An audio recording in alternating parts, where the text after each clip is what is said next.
Hello everyone and welcome to this video on the second part of the story Weathering the Storm in Arsama by Harsh Mandar. Okay, so let's start the video. মৰমৰ ছাত্ৰ-ছাত্ৰীসকল আমি ইয়াৰ আগৰ ভিডিঅ'ত হৰ্ষ মণ্ডাৰে ৰচনা কৰা ৱেদাৰিং the storm in আছামৰ প্ৰথম দুটা পেৰাগ্ৰাফ আলোচনা কৰিছিলোঁ লগতে আমি লেখকৰ এক চমু পৰিচয় দাঙি ধৰিছিলোঁ আজি আমি এই ভিডিঅ'ত এই কাহিনীটোৰ পৰৱৰ্তী অংশখিনি আলোচনা কৰিম Okay, so now paragraph number 3. ছাত্ৰ-ছাত্ৰীসকল আমি কি গম পাইছিলোঁ ইয়াৰ আগৰটো ভিডিঅ'ত বা ক্লাছত যে এই কাহিনীটোৰ মূল যিটো কেৰেক্টাৰ আছিল প্ৰশান্তে নিজৰ মাতৃৰ বিয়োগ ঘটাৰ 7 বছৰৰ পিছতে নিজৰ বন্ধুৰ ঘৰলৈ ফুৰিবলৈ গৈছিল আৰু তেওঁৰ বন্ধুৰ ঘৰ ক'ত আছিল আৰসামাত অৰ্থাৎ ওড়িশাৰ এক উপকূলীয় চহৰ আৰু সেই দিনাখনে কি হৈছিল গধূলিলে আৰসামাত বা ওড়িশাত কি হৈছিল প্ৰবল ধুমুহা বা বৃষ্টিপাতৰ সৃষ্টি প্ৰবল ধুমুহা আহিছিল ষ্টৰ্ম আহিছিল যিটো প্ৰশান্তে আগতে কেতিয়াও দেখা পোৱা নাছিল আৰু এই প্ৰচণ্ড বা হেভি ধুমুহা যেটো 36 ঘণ্টা ধৰি চলি আছিল তাৰ ফলত কি দেখা পাইছিল প্ৰশান্তে যে চাৰিফালে ঘৰ দুৱাৰবোৰ মানুহবোৰ জীৱ-জন্তুবোৰ আদি কি হৈছিল ৱাশ্ব এৱে সব উটি গৈছিল কেৱল মাত্ৰ ঠায়ে ঠায়ে কি হৈছিল কিছুমান সিমেন্টৰ ঘৰবিলাক ফ্ৰেকচাৰ্ড সিমেন্টৰ ঘৰবিলাক কি হৈছিল যতে ততে অলপ দেখা পোৱা গৈছিল আৰু এই প্ৰবল বৃষ্টিপাতৰ ফলতে কি হৈছিল প্ৰশান্তৰ বন্ধুৰ ঘৰলৈকে কি হৈছিল যদিও ঘৰটো অকমান ষ্ট্ৰং আছিল কিন্তু তেওঁলোকৰ ঘৰটোৰ ডিঙিলৈকে পানী হৈ গৈছিল যাৰ ফলত তেওঁলোকে প্ৰশান্তে তেওঁলোকৰ বন্ধুৰ পৰিয়ালৰ লগতে কি কৰিছিল সেই ঘৰৰ ছালৰ ওপৰত আশ্ৰয় ল'বলগীয়া হৈছিল ঠিক আছে আশ্ৰয় ল'বলগীয়া হৈছিল আৰু তাৰ পিছত কি হৈছিল তাত তেওঁলোকে দুজোপা যিটো কোকোনাট মানে গছ আছিল সেই কোকোনাট গছো কি হৈছিল সিহঁতৰ ঘৰৰ ওপৰত পৰি পেলাই তেওঁলোকৰ মাজত সন্ত্ৰাসৰ সৃষ্টি কৰিছিল কিন্তু যদিও সেইটো প্ৰথম অৱস্থাত বেয়া লাগিছিল লেকিন সেইটো কি হৈছিল ব্লেছিং ইন ডিসকুইজ টাইপৰ হৈ গৈছিল অৰ্থাৎ মানে আশীৰ্বাদ স্বৰূপ হৈ গৈছিল কিয়নো এনেকুৱা প্ৰচণ্ড ধুমুহাৰ ফলত চাৰিওফালে যি বিভীষিকাময় পৰিৱেশৰ সৃষ্টি হৈছিল তাত তেওঁলোকৰ খাদ্যৰ যথেষ্ট সংকটে দেখা দিছিল তেওঁলোকে খাদ্য খাবলৈ পোৱা নাছিল কিন্তু সেই কোকোনাট গছ দুজোপা পৰাৰ ফলত তেওঁলোকে যিবোৰ টেন্ডাৰ কোকোনাট মানে যিবোৰ কোমল কেঁচা কোকোনাট আছিল সেইবোৰ খায়ে তেওঁলোকে কি কৰিব লাগিছিল সেই দুদিন কটাবলগীয়া হৈছিল গতিকে সেইটো আশীৰ্বাদ স্বৰূপ হৈ পৰিছিল ঠিক আছে ইমানখিনিলৈকে আমি সেইটো আগৰটো ভিডিঅ'ত আলোচনা কৰিছিল আজি আমি পেৰাগ্ৰাফ 3 পৰা আৰম্ভ কৰিম so for the next 2 days Prashant sat huddled with his friend's family in the open on the rooftop যেহেতু আমি গম পাইছিলোঁ যে প্ৰশান্তৰ বন্ধুৰ ঘৰটোৰ একদম ডিঙিলৈকে পানী কি হৈছিল বহিছিল পুৰা ডিঙিলৈকে পানী হৈ গৈছিল গতিকে তেওঁলোকৰ ফ্ৰেণ্ডছৰ ফেমিলিৰ লগত কি হৈছিল শেল্টাৰ ল'বলগীয়া হৈছিল কি in the open on the ৰুফটপত তেওঁলোকে ছালৰ ওপৰত কি কৰিবলগীয়া আশ্ৰয় ল'বলগীয়া হৈছিল and Prashant said huddled means crowd together or gathered বা একেলগে তাৰ মানে ক্লোজলি বহা তেওঁলোকে কি কৰিছিল বন্ধুৰ ফ্যামিলিৰ লগত কি হৈছিল প্ৰশান্তে একেলগে থুপ খাই ৰুফৰ ওপৰত ছালৰ ওপৰত বহিব লগা হৈছিল একেবাৰে মুকলিকৈ deep froze in the cold and incessant rain তাৰ পিছত তেওঁলোকে কি হৈছিল যেহেতু ধাৰাসাৰে বৰষুণ হৈ আছিল ইমান মুকলিকৈ ওপৰত থকাৰ কাৰণে তেওঁলোক they felt froze মানে একদম পুৰা ঠাণ্ডাত মানে তেওঁলোক কি হৈছিল জমি যোৱাৰ নিচিনা হৈ গৈছিল বৰফৰ নিচিনা থেতুইৰ পুৰা ধৰি গৈছিল ফ্ৰোজ হৈ গৈছিল তেওঁলোক the rain water washed away Prashant tears তাৰপিছত সেই যিবোৰ মুখলধাৰে বৰষুণ হৈ আছিল একেধাৰে বৰষুণ হৈছে সেই বৰষুণৰ পানীয়ে কিন্তু প্ৰশান্তৰ চকু পানী কিনিছিল বুৱাই নিছিল প্ৰশান্তে সেই সিচুৱেশ্যনটো যিটো আগতে কেতিয়াও উইটনেছ হোৱা নাছিল সেই দেখি চকু পানী ওলাই গৈছিল বিভিন্ন কথা চিন্তা আহিছিল পৰিয়ালৰ কথা চিন্তা কৰিছিল তাৰ চকু পানী ওলাই গৈছিল কিন্তু সেই বৰষুণে প্ৰশান্তৰ চকু পানী উটুৱাই লৈ গৈছিল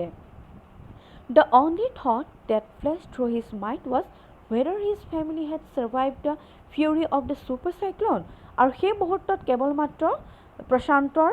মন মগজত এটা চিন্তাধাৰা আহিছিল যে whether his family had survived the fury of the super cyclone যে এই যি সুপাৰ সাইক্লোন আহিলে যি প্ৰচণ্ড ঘূৰ্ণীবতাহ আহিলে সেই প্ৰচণ্ড ঘূৰ্ণীবতাহ প্ৰকোপৰ পৰা তেওঁৰ পৰিয়ালটো কেনেবাকৈ বাচি আছে নে নাই তেওঁলোকৰ পৰিয়ালটোৱে এই প্ৰকোপ মানে এই প্ৰচণ্ড ধুমুহাৰ প্ৰকোপটো তেওঁলোকে সহ্য কৰিব পাৰিছে নাই বা তিষ্ঠি থাকিব পাৰিছে নাই সেই চিন্তাটোৱে সেই মুহূৰ্তত প্ৰশান্তৰ মন মগজুত অহৰহ আহি থাকিছিল Was he to be bereaved once again? Bereaved means the lost a close relation or friend through his or her death. অৰ্থাৎ মৃত্যুৰ দ্বাৰা কাৰোবাক হেৰুৱা। আমি কি গম পাইছিলোঁ ইতিমধ্যে প্ৰশান্তে নিজৰ মাতৃক 7 বছৰ আগতেই হেৰুৱাইছিলে। এতিয়া তেওঁৰ প্ৰশান্তৰ মনলৈ এই এটা ধাৰণা আহিছিলে যে was he to be bereaved once again, আকৌ তাৰমানে সি এই কাৰোবাৰ তাৰমানে এই বিভীষিকাৰ এই ধ্বংসলীলা ঘূৰ্ণী বতাহৰ ফলত যি ধ্বংস হৈছিলে তাৰ কাৰণে আকৌ পৰিয়ালৰ কাৰোবাক মানে ওচৰ সম্পৰ্কীয় কাৰোবাক হেৰুৱাব লাগিব নেকি, সেই ধাৰণটো সি অনুভৱ কৰিছিলে। ঠিক আছে। নাও paragraph number 4. 2 days later, which seemed to Prashant like 2 years, the rain ceased and the rainwater slowly began to recede. দুদিনৰ পিছত which seemed to Prashant like 2 years, মানে which seemed to Prashant like 2 years, তো মানে প্ৰশান্তৰ কাৰণে যি দুটা দিন হয় দুটা বছৰ যেন লাগিছিলে সেই দুদিনৰ পিছত the rain ceased, বৰষুণ কি হ'ল ceased হ'ল। cease means মানে কি stopped বা বন্ধ হোৱা, and the rainwater slowly began to recede, আৰু বৰষুণৰ পানী তাৰমানে যিটো একেৰাহে কণ্টিনিউছলি বৰষুণ আহিছিলে সেইটো লাহে লাহে ৰিচিড হৈ গ'ল মানে কি কমি আহিবলৈ ধৰিলে বৰষুণ। Prashant was determined to seek out his family without further delay, আৰু প্ৰশান্তে এতিয়া দৃঢ় সংকল্প, ডিটাৰমাইন মানে কি হোৱা খুব দৃঢ় হ'ল যে সি এতিয়া কোনো ধৰণৰ বিলম্ব নকৰি নিজৰ পৰিয়ালক বিচাৰি যোৱাটো মানে কি পৰিয়ালক বিচাৰি যোৱাটো অতি প্ৰয়োজন বুলি ভাবিলে। But the situation was still dangerous, কিন্তু এতিয়াও পৰিস্থিতি মানে কি হৈছিলে বিপদজনক হৈ আছিলে। And his friend's family pleaded with Prashant to stay back a little while longer, আৰু সেইকাৰণে যিহেতু পৰিস্থিতি ইমান এতিয়াও ভয়াৱহ হৈ আছে বিপদজনক হৈ আছে সেইকাৰণে প্ৰশান্তৰ বন্ধুৰ পৰিয়ালে তাক মানে প্ৰশান্তক খুব প্লিডেড মানে ইম'চনেলি এপিল খুব কাতৰভাৱে অনুৰোধ কৰিলে যে সি যাতে মানে এতিয়াই ওলাই নাযায়, অলপ সময় হ'লেও তেওঁলোকৰ লগত মানে থাকে, এই বিপদৰ সময়ত যাতে তেওঁলোকেও চিন্তা কৰিছে যাতে প্ৰশান্ত ওলাই গ'লে হয়তো তাৰ বিপদ হ'ব পাৰে, গতিকে তেওঁলোকে মানে আৱেগিকভাৱে খুব কাতৰভাৱে অনুৰোধ কৰিছে যাতে প্ৰশান্ত নাযাব নালাগে, তেওঁলোকৰ লগত অলপ দেৰি যাতে থাকে। But Prashant knew he had to go, কিন্তু প্ৰশান্তে জানে যে সি এতিয়া যাবই লাগিব। কিয় যাব লাগিব? বিকজ তেওঁ মানে সি নিজৰ এটা ফেমিলিৰ কথা ভাবি আছে যে এতিয়া সেই ফেমিলিৰ কেনেকুৱা ধৰণৰ পৰিস্থিতিৰ সৃষ্টি, তেওঁলোকৰ গাঁওখনৰ কি হৈ আছে সেই চিন্তাটো তাৰ মনত অহৰহ আহি আছে। ঠিক আছে। So now let's see paragraph number 5. So in this paragraph he equipped himself with a long sturdy stick and then started on his 18-kilometer expedition back to his village through the swollen flood waters. Now he means the Prashant equipped himself with a long, তেতিয়া সি দৃঢ় সংকল্প ল'লে নিজৰ গাঁওখনলৈ পুনৰ উভতি যোৱাৰ, গতিকে সি যোৱাৰ লগতে নিজকে কিছুমান কি কৰিলে ইকুইপ কৰিলে, লগত কি ল'লে equipped himself with a long and sturdy stick and started on his 18-kilometer expedition back to his village through the swollen flood water. Sturdy means মানে কি strong, খুব শক্তিশালী মানে কি কৰিলে এডাল লাঠি বা লাখুটি এডাল মানে সি দীঘল লাখুটি এডাল লৈ পেলাই সি কি কৰিলে নিজৰ 18 কিলোমিটাৰৰ যিটো যাত্ৰা এক্সপেডিশ্যন মিনছ জাৰ্ণি, যাত্ৰাটো কৰিলে থ্ৰু টু হিজ ভিলেজ, তেওঁৰ গাঁৱলৈ যাত্ৰাটো কৰিলে through the swollen flood waters. চ' ইয়াত তোমালোকে দেখিবলৈ পাইছা যে প্ৰশান্তে কি কৰিছে এডাল ষ্টাৰ্ডি, তাৰমানে কি এডাল খুব শক্তিশালী এডাল লাখুটি এডাল লৈছে যিটো সি খুপি তাৰমানে কি কৰিব পাৰে যাতে যাব পাৰে, যিহেতু চাৰিওফালে পূৰা পানী হৈ গৈছে। তো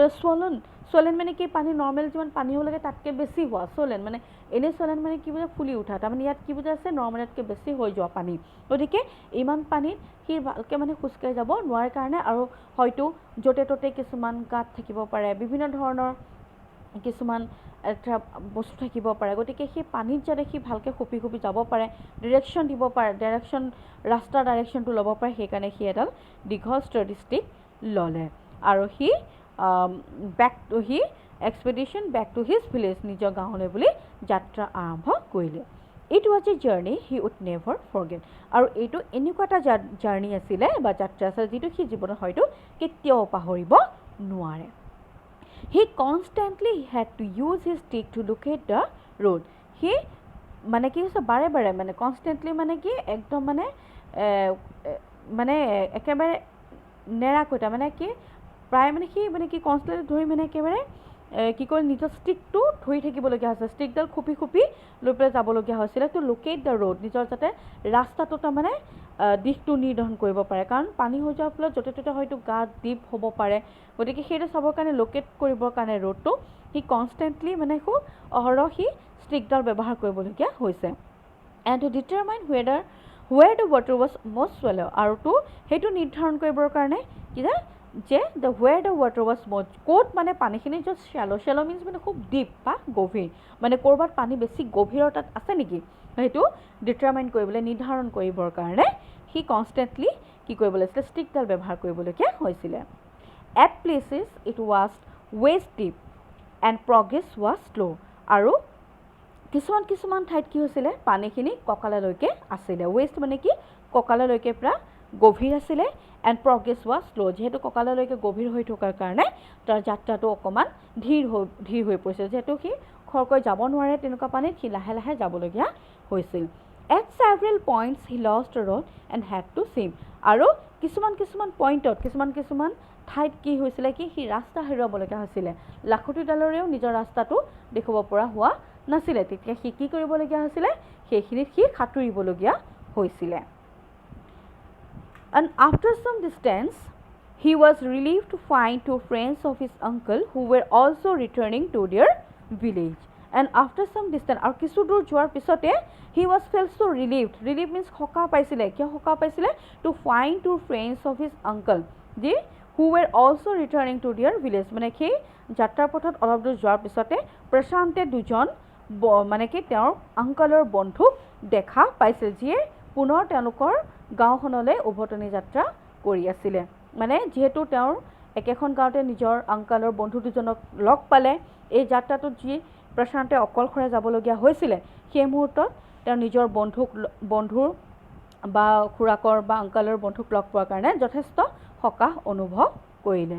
চ' they decided to move ahead together আৰু তেওঁলোকে কি সিদ্ধান্ত ল'লে আগৰখিনি ৰাস্তা একেলগে অহা যোৱা কৰিব তাৰমানে একেলগে যোৱাটো সিদ্ধান্ত ল'লে চ' হি ৱাজ চ' ৰিলিভড সেইকাৰণে সি যথেষ্ট সকাহ পালে ঠিক আছে so' now paragraph number 6 so' in this paragraph as they waded through the waters the scenes they witnessed grew more and more macabre as they waded means walked with effort through water অৰ্থাৎ পানীৰ মাজেৰে খুব কষ্ট কৰি আগবাঢ়া waded মানে কি পানীত যিহেতু মানে কি কৰা হয় আমি ৰাস্তাত যেনেকৈ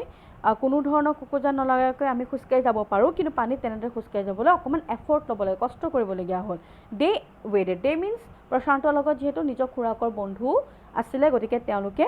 ৱেডেড থ্ৰু দ্য ৱাটাৰ্ছ পানীৰে খুব কষ্টৰে আগবাঢ়িবলগীয়া হৈছিল and the scenes they witness grew more and more macabre means terrifying specially pertaining to death অৰ্থাৎ মৃত্যু সম্পৰ্কত বিচলিত হোৱা মানে কি ইমানে মানে মৃত্যুৰ বিভীষিকা হৈছে ঘূৰ্ণী বতাহৰ ফলত এই ইনচেচেণ্ট বৰষুণৰ ফলত বানপানী হৈ যোৱাৰ ফলত কি হৈছে চাৰিওফালে কেৱল মৃত্যুৰ কেৰেলি হৈছে মানুহবোৰ এই মানে কি তেওঁলোকে এইবোৰ দেখি যথেষ্ট টেৰিফাই হৈ গৈছে ভয় খাইছে যিহেতু চবফালে কেৱল মৃত্যু দেখা পাইছে আৰু সেই দে চিনছ যিটো চিন দেখিছিলে দে witness grew more and more মেকাবৰ আৰু খুব বেছি তাৰমানে তেওঁলোক সন্ত্ৰাসিত হৈ পৰিছিল বেছি ভয় খাই পৰিছিলে চিনবোৰ দেখি আৰু সেইবোৰ কেনেকুৱা ধৰণৰ চিন আছিল because they had to push away many human bodies, men, women, children, and carcasses of dogs, goats, and cattle that the current swept against them as they moved ahead. তেওঁলোক যিমানে আগবাঢ়ি গৈছিলে they had to push তেওঁলোকে কি কৰিব লাগিছিলে মানুহৰ যিবোৰ মৰাশ আছিলে যিবোৰ উটি আছিলে পানীত সেইবিলাক তেওঁলোকে আঁতৰাই আগবাঢ়িবলগীয়া হৈছিলে সেই মৃত্যুৰ যিবোৰ ডেড বডিবোৰ আছিলে সেই বডিবিলাকৰ ভিতৰত হিউমেন বডিবিলাকত আছিলে পুৰুষ মহিলা আনকি শিশুবিলাকো আছিলে লগতে বিভিন্ন জীৱ জন্তু যেনেকৈ কুকুৰ ছাগলী কেটেল বা গৰু ম'হ এইবিলাকৰো কি আছিলে মৰাশবিলাক সিহঁতে বা তেওঁলোকে কি কৰিবলগীয়া আছিলে ঠেলি আগবাঢ়ি যাবলগীয়া হৈছিল ইমাজিন কৰা গতিকে এনেকুৱা ধৰণৰ যদি আমি পৰিস্থিতি দেখা পাওঁ আমাৰ কেনেকুৱা ধৰণৰ আমি ফিল কৰিম তেওঁলোকেতো সেইবোৰ কি কৰিছিলে ঠেলি আগবাঢ়ি যাবলগীয়া হৈছিল গতিকে সেই এনেকৈ যোৱাৰ বাবে তেওঁলোক ফিল মোৰ এণ্ড মোৰ মেকেবৰ সেইকাৰণে তেওঁলোক কি হৈছিলে এইবোৰ দেখি খুব সন্ত্ৰাসিত খুব টেৰিফাই হৈ গৈছিলে in every village that they passed they could barely see a house standing আৰু যিমানবিলাক ভিলেজ বা গাঁও সিহঁতে তেওঁলোকে পাৰ হৈ গৈছে তেওঁলোকে খুব কমহে ঘৰ মানে কি হৈছেগে থকা মানে দেখিছে মানে সেই বৰষুণৰ বানপানীৰ ফলত কি হৈছে সকলোবিলাক ঘৰ বাৰীবিলাক কি হৈছিলে হয়তো উটি গৈছিলে ভাঙি গৈছিলে হয়তো বাকিবিলাক পানীৰ তলত নাই পানীৰ তলত গুচি গৈছিল তাৰমানে খুব কম মানে বেৰলি খুব একেবাৰে বেৰলি চি হাউচ তেনে কোনোবা এটা ঘৰহে থিয় হৈ থকা দেখিবলৈ পাইছিলে প্ৰশান্ত নাও ৱেপড আউট লাউড এণ্ড লং এতিয়া প্ৰশান্তে কি হ'ল সেইবোৰ দেখি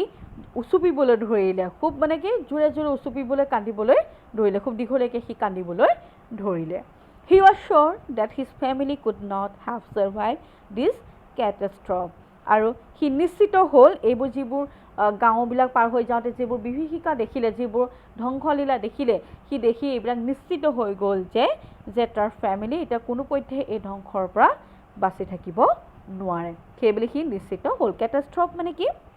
ডিজাষ্টাৰ ধ্বংসলীলা যিবোৰ ডিজাষ্টাৰ হ'ল ঘূৰ্ণীবতাহৰ ফলত ষ্টৰ্মৰ ফলত সেই ডিজাষ্টাৰত তেওঁলোকৰ তাৰ ফেমিলিটো যে বাচি থকা নাই সেইটো সি নিশ্চিত হ'ল ঠিক আছে চ' now paragraph number 7 eventually Prashant reached his village Kalikura আৰু সেই মুহূৰ্ততে কি হ'ল প্ৰশান্তে নিজৰ গাঁও কালিকুৰালৈ উপস্থিত হ'ল তাৰমানে এতিয়া প্ৰশান্তৰ গাঁওখনৰ নাম ইয়াত আমি পালোঁ কি বুলি কালিকুৰা প্ৰশান্ত এতিয়া তাত গৈ পালেগৈ his heart went cold আৰু গাঁওখনত পোৱাৰ লগে লগে তাৰ হৃদযন্ত্ৰ তাৰমানে হৃদয়খন একদম কোল্ড হৈ গ'ল ঠাণ্ডা হৈ গ'ল একেবাৰে স্তব্ধ হৈ যোৱা নিচিনা হ'ল কিয় কাৰণে where their home once stood there were only remnants of its roof য'ত মানে কি হৈছিলে এসময়ত ঘৰ আছিলে গাঁৱত দেখাৰ পিছত গাঁৱলৈ যোৱাৰ পিছত তাৰ হৃদয় স্তব্ধ হৈ গ'ল দেখি পেলাই য'ত এসময়ত কি আছিলে তাৰ ঘৰ আছিলে there were only remnants of its roof এতিয়া তাত কি আছে কেৱল remnants means the small remaining quantities যিবোৰ ভগ্নাৱশেষ থাকে মানে টুকুৰা টুকুৰি ভগ্নাৱশেষ থাকে তাত মাত্ৰ কি হৈছিলে ছালৰ ঘৰৰ ছালৰ কেৱল কিবা ভগ্নাৱশেষহে তাত দেখিবলৈ পাইছে some of their belongings were caught mangled and twisted in the branches of trees just visible above the dark water তাৰপিছত some of their belongings তেওঁলোকৰ ঘৰৰ কিছুমান বস্তু বাহানি যিবিলাক ধৰা হ'ল মানে সেইবিলাক আছিল mangled means মানে কি bent out of shape আকৃতিটা মানে বেকা হৈ ওলাই আহে তাৰমানে তেওঁলোকে কি আছিলে যেহেতু just visible above the dark water যিবোৰ লেটাৰ পানী ঘৰলৈকে পুৰা পানী সোমাই গৈছিলে সেই লেটাৰ পানীৰ ওপৰত যিবোৰ দেখা পোৱা গৈছিলে যিবোৰ গছৰ ঠাল ঠেঙুলিবিলাক এনেকৈ বেকা হৈ সোমাই গৈছিলে তাত তেওঁলোকৰ ঘৰৰ কিছুমান যিবিলাক কি হৈছিলে ৱেকট মানে সামগ্ৰীবিলাক কি হৈছিলে সেই গছবিলাকৰ ঠাল ঠেঙুলিবিলাকত কি হৈছিলে বেংগলড হৈ গৈছিলে বেকা হৈ ওলাই লাগি গৈছিলে ঠাল ঠেঙুলিবিলাকত সেইবিলাক ওলমি লাগি গৈছিলে Young Prashant decided to go to the Red Cross shelter to look for his family. এতিয়া এই মানে young মানে খুব যুৱক প্ৰশান্ত এতিয়া কি সিদ্ধান্ত ল'লে যেহেতু তাত গৈ পেলাই নিজৰ ফেমিলিক দেখা নাপালে গতিকে নিজৰ ফেমিলিক বিচাৰি তেওঁ এতিয়া কলৈ যোৱাৰ সিদ্ধান্ত ল'লে to the red cross shelter তাৰমানে ৰেড ক্ৰছ এটা আন্তঃৰাষ্ট্ৰীয় যিটো সংস্থা এই সংস্থাবোৰে বিভিন্ন ধৰণৰ ডিজাষ্টাৰৰ সময়ত কি কৰে মানুহসকলক সহায় সহযোগিতা আগবঢ়ায় যেনেকৈ ৰেড ক্ৰছ হস্পিটেল থাকে মানে শেল্টাৰ থাকে গতিকে তাত কি জানি তেওঁলোকৰ ফেমিলি আশ্ৰয় লৈ আছে নেকি সেইটো লুক আফটাৰ কৰিবলৈ বিচাৰিবৰ কাৰণে ৰেড ক্ৰছ শেল্টাৰলৈ যোৱাৰ সিদ্ধান্ত ল'লে ঠিক আছে আজি আমি এই ভিডিঅ'টোত ইমানখিনিলৈকে আলোচনা কৰিলোঁ এতিয়া পৰৱৰ্তী সময়ত ৰেড ক্ৰছ শেল্টাৰত প্ৰশান্তে নিজৰ ফেমিলিক পায় নে নাপায় সেইখিনি আমি ইয়াৰ কাহিনীৰ পিছৰটো অংশত আলোচনা কৰিম ঠিক আছে তেতিয়াহ'লে সকলোকে থেংক ইউ ধন্যবাদ জনাই আজি ভিডিঅ'টো ইমানতে সামৰিলোঁ Thank you and have a nice day.